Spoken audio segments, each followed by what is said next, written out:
Welcome to another edition of Mulligan Speakers International MSI Showcase. I'm Diane Mulligan, President of Mulligan Speakers International, and today we are talking about the relevance of meetings with Chuck Blakeman. Hi Chuck, how are you?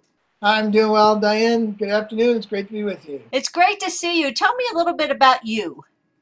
A little bit about me. That's about all anybody wants to know. It's a little bit about me. I love bicycling. I love doing good. My life vision is to live well by doing good, and I enjoy running around the globe, seeing what I can do to solve world poverty. And we got three great kids and a wonderful wife. And we're not we're not Ozzie and Harriet, but we're close.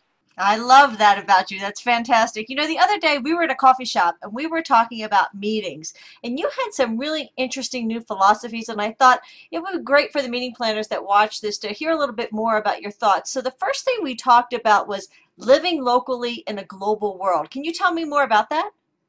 Sure.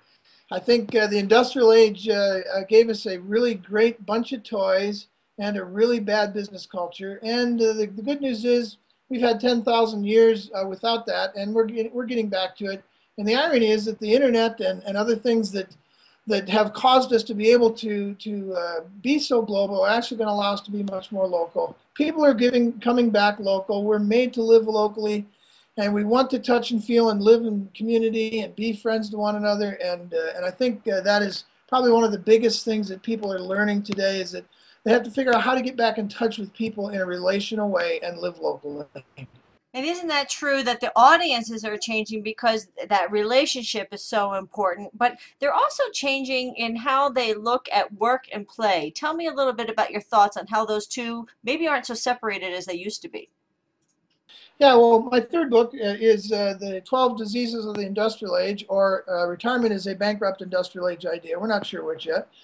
But the idea behind it is that the industrial age gave us some really bad ideas, and the separation of work and play is one of them. This concept of an employee.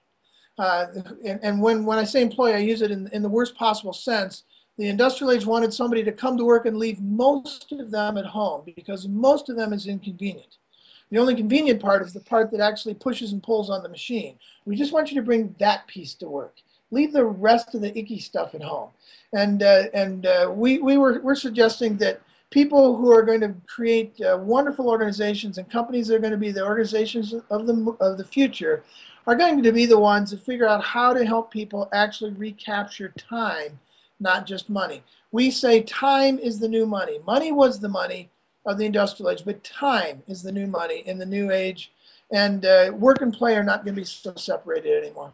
I think that's really important, because when we're talking about the relevance of meetings, understanding these audience changes, the philosophies that are going on out there is really important. So take those two concepts of living locally in a global world and work and play are no longer really separated, and how can meeting planners really utilize those to make their meetings more relevant as they're figuring out who to book and what kind of topics to do, that type of thing? Well, the idea of motivational speaking is helpful, but it's got to be practical. In my mind, if people don't come out with something transformative, we've not done them a service. And I would suggest to any speaker planner that we should be looking for people who are transformative, not educational, or not informative. And what we do is transformational stuff. We don't. The worst possible thing you could say to me at the end of a talk is, "That was interesting," because that tells me that what I did was I spoke to your head, but I did not speak to your heart, and I definitely did not speak to your life. And you will walk away the same person you came in. And we want something, some tiny little thing that they can go out with that's very practical, that they can use in the trenches of life to make their life or their business just a little bit better. And I think everybody who gets up in front of a crowd or a conference or a workshop should have that as their number one objective. And I would hope that people who engage speakers would be looking for people who are transformative, not informative.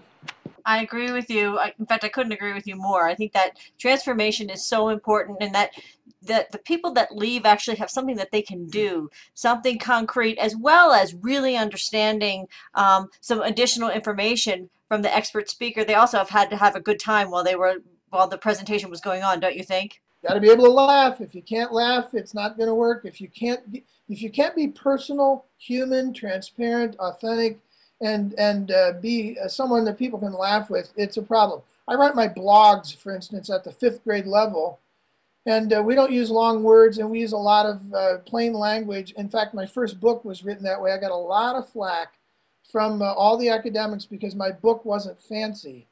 And it was engaging and it was humorous. But we've gotten NFIB, as you know, rated my book the #1 business book of the year for impact. And I think it's because it's approachable. And we have to be approachable on the stage. It cannot be theoretical. I've got to be just as human as they are. And they have to walk away saying, that guy was talking to me.